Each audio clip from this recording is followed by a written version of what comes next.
পঙ্গু হসপিটালে যখন আমরা প্রথম আমি দায়িত্ব নিই তার পরপরই গিয়েছি, সেখানে ভর্তি রোগী এখনো যারা আছেন তারা বলেছেন যে প্রাইম মিনিস্টার নিজে এসে বলেছে এগুলোতে সারবানা, চিকিৎসা দিবে না, তাতে অন্য কোথাও যেতে না পারে।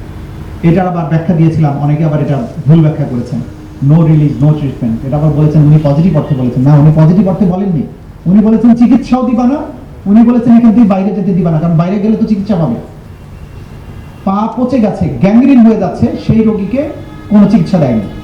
সে বলেছে আমারে মাফ করে দেন, আমি চলে যাই বাইরে, যাই নাহলে বাড়িতে গিয়ে মরবো, এখানে মরতে চাই না। না, বলছে না তোমাকে যেতে দেওয়া হবে না, আমাদের সেই অর্ডার আছে, যেতে দিতে পারবো না। এরপরে শহীদ হয়ে গেছে, লাশের যখনই শহীদ হবে তখনই পোস্টমর্টমের একটা প্রশ্ন আছে, কোনো পোস্টমর্টম না, সোজা বাড়ি নিয়ে যাওয়া।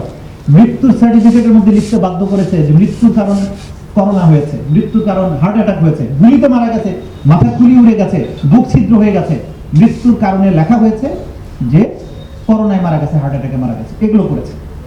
তারপরে আসেন বাসায় নিয়ে গেলেন, ও হসপিটালে লাশটা রইল কিছুক্ষণ, ফ্যামিলি মেম্বারদেরকে খবর দিয়ে আসার মতো সুযোগ তারা দেয়নি। বলেছে কেউ যদি নিয়ে যাও তো নিয়ে যাও, নাহলে আমরা এখনই অজ্ঞাত পরিচয় লাশ হিসেবে দাফন করে ফেলব। সেখানে শহীদের স্বজনেরা, তাদের সহকর্মীরা, তারা এসে চেষ্টা করেছে সেই লাশগুলো নিয়ে পরিবার বর্গের কাছে দেয়া, অনেকের ক্ষেত্রে এটা সম্ভব হয়নি। এরপরে জানাজা করবে সেটা করতে দেয়নি, 5 জন 10 জন, এখনই দাফন করে দাও, রাত্রের বেলা দাফন করে দাও, বেশি লোক আসতে পারবে না। কবরস্থান, পারিবারিক কবরস্থানে দাফন করবে সেটা করতে দেয়নি, আসাফ আলী আমিনের ক্ষেত্রে এটা ঘটেছে।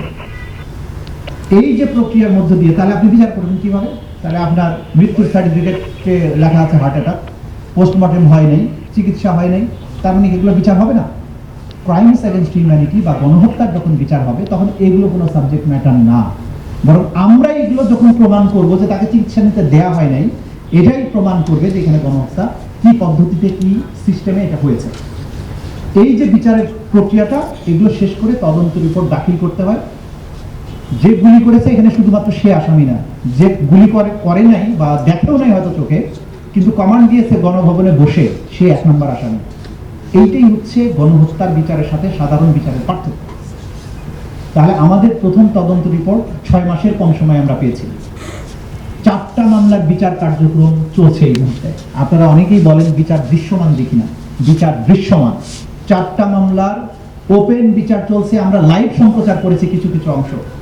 আগামী 3 অগাস্ট প্রথম সাক্ষী হবে শেখ হাসিনার মামলায়, শেখ হাসিনার বিরুদ্ধে।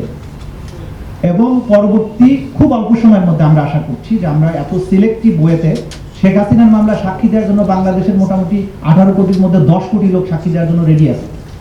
10 কোটি হত্যার সাক্ষী আমরা নেব না, আমরা সবচাইতে এই অপরাধ প্রমাণের জন্য যেসব সাক্ষীর দরকার তাদেরকেই সিলেক্ট করেছি, এবং সেখান থেকে যারা বেস্ট উইটনেস তাদেরকে দিয়ে আমরা মামলাটা প্রমাণ করব।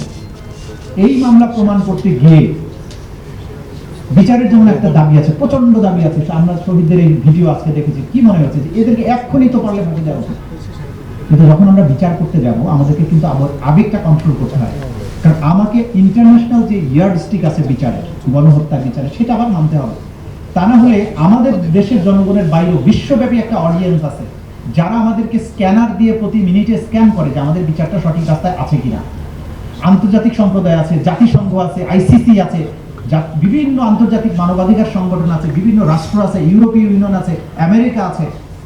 তারা কিন্তু এই গ্লোবাল পার্সপেক্টিভে আপনি একটা রাষ্ট্রের অভ্যন্তরে গণহত্যার বিচার যখন করবেন সেটা আবার রাইট ট্র্যাকে চলছে কিনা সেটাও আমাদেরকে বিবেচনায় রাখতে হবে। কারণ আমি তাড়াহুড়া করে একটা বিচার প্রক্রিয়া শেষ করলাম, পরবর্তী সময়ে এসে এমন কিছু প্রশ্ন তোলা হলো, পরে আপনি কিন্তু বলবেন যে তোমরা করেছো কি, এইভাবে তাড়াহুড়া করে কি বিচার করছে, এখন তো আমাদের বিচারের রায় তো থাকে না। আমাদের দুই দিকে ব্যালেন্স করতে হয়। আমাদের শহীদদের পরিবার, শহীদদের স্বজন, ভিকটিমদের আবেগকে যেমন অ্যাড্রেস করতে হয়, তাদের বিচারের যে দাবি, যে তৃষ্ণা, সেটা যেমন অ্যাড্রেস করতে হয়, একইভাবে আইন, আন্তর্জাতিক স্ট্যান্ডার্ড, আসামির অধিকার, এগুলোকে মেনটেন করে এটা করতে হয়। সেটা করতে যে যুক্তিসঙ্গত সময় দরকার সেটা আমরা নিয়েছি, সেটা আমরা নিচ্ছি। কিন্তু তার অর্থ এই নয় যে এই বিচার বছরের পর বছর সময় লাগবে, তা না। যেভাবে বিচার প্রক্রিয়া আগাচ্ছে, টপ কমান্ডারদের বিচার, একটা বড় অংশের বিচার আগামী ডিসেম্বরের মধ্যেই সমাপ্ত হবে বলে আমরা আপনাদেরকে আশ্বাস দিতে পারি।